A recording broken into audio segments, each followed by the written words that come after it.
how does one stay positive? How does someone keep a smile on their face? You know, I'm not gonna lie, I feel like I'm in a funk lately. I don't feel like I'm getting the creative output I want. Obviously work is slow, but my personal life is a different story. And I feel like the biggest takeaway I got from this interview is how important it is to travel and understand perspective. And that's exactly what he taught me in this interview. This lovely human being. He's such a great soul to talk to. His life experiences, traveling a lot when he was younger, taught him to always think of perspective, because it always can be worse. You know, the grass is not always green on the other side, and you need to just be humble and enjoy the moment you have. And that was really refreshing to hear. As a theme of all these videos, how refreshing to hear people also going through the same struggles. And I think that's the key to staying positive. It's just all about perspective.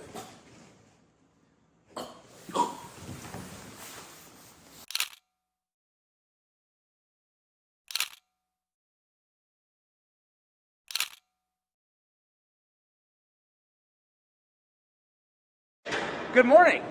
Morning. So you mentioned, I'm just gonna jump right in if that's okay. You mentioned that you're getting your master's right now. Yeah. What are you getting your master's in? What's the whole process like with True Artery? So I did a master's in public health and public health specifically. Urban public health? Public health specifically. It was one of those things. You're good, man. You're good. Kill it. It was one of those things where it wasn't on my radar. Okay. Originally, I went into doing my associates of science. I was going to go into physical therapy, and then I did my internship, and I didn't really care for my setting. So I was like, all right, what else can I do? Like degree program where I can make money quick. I went into OT.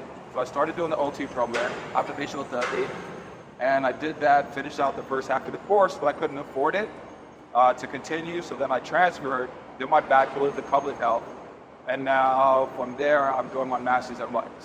It's funny because it's one of those things where, I didn't plan on advancing, and going for the master's and going to continuing education.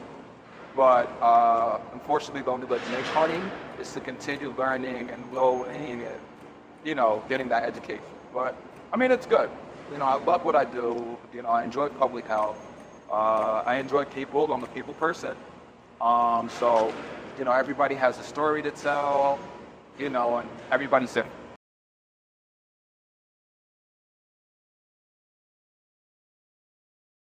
Well, what's your childhood like? Did you pregnant? Yeah. Oh my God. My childhood, let me see, where should I start? I'm from Liberia, West Africa. Oh, wow. Okay. So I was born there, both my parents, mother, father. I came when I was 3, lived in Denver, Colorado, Providence, Rhode Island, Staten Island, New York, Brooklyn, and now in Derby City, which probably won't be one last time. So, but my childhood was good. Being born in the 76, growing up in the 80s. When did you move here? Jersey City. No, you were States. So you were from the States. You said you were first of Denver. So from Liberia, to Denver. How old were you? 3, so 1980. Okay, so do you remember much? You know what? From Denver, there's certain things I remember. I remember going up to Aspen. Okay. So the fucking mountains and stuff like Colorado Springs. Colorado Springs is beautiful. I remember the snow days. You did? Yeah, because when you're younger, the snow seems like so much more and so amazing. And I remember being clean and white. The holidays and stuff like that. I have different memories for like each place.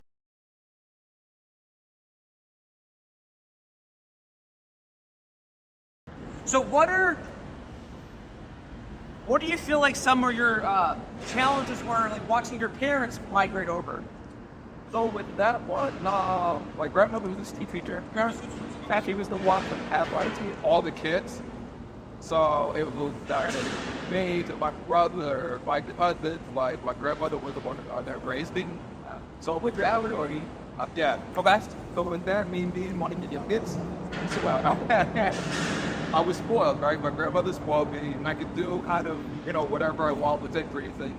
So I think that allowed me to be a bit free, creative, and explore. But at the same time, it kind of limited, my structure a little. I was between spaces with Samar. What always in this thing? Right? Yeah. I was always into stuff, so always needing child line, stuff like that. So that's the only thing with my grandmother, like not her being older, not being able to like cut her foot down and saying, hey, do this for that. But, so that's the only part right there. But other than that, like I can find, like my childhood was great. I felt that I grew up in an era where like culture was a thing.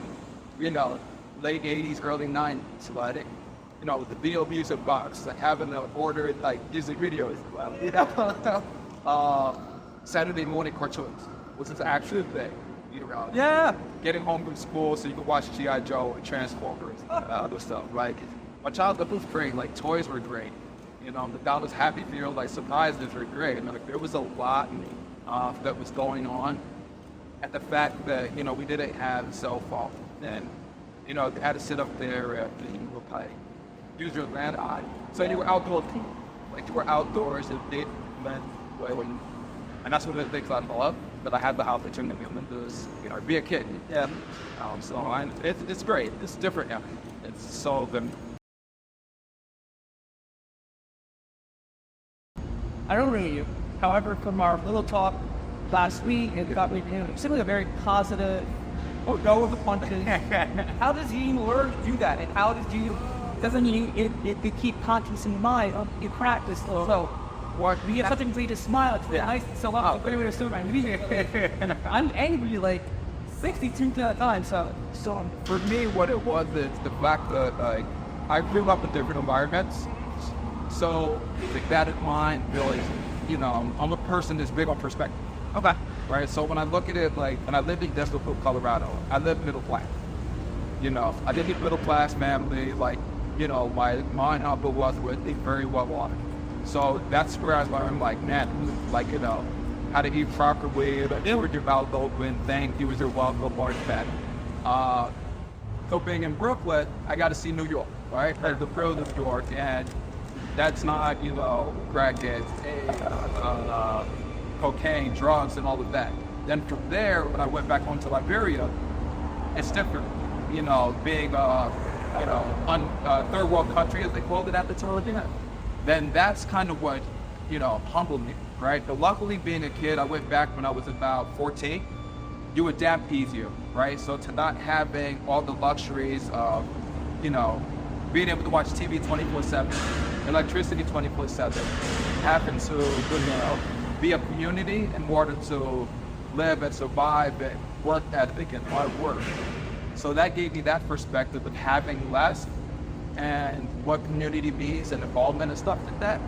So from all of that, just understanding like I've been in a position, in a situation where I didn't always have things. And then I've had, and then I've been in like that middle spot. So, I just keep things in perspective. I end up with that. It could always be worse. And as long as people can wake up and bitch about shit, it's actually not a bad thing. But there's people who can't. There's people who can't. So life is good. Regardless of what happens, life is good. And that's all different. andando, or and I said,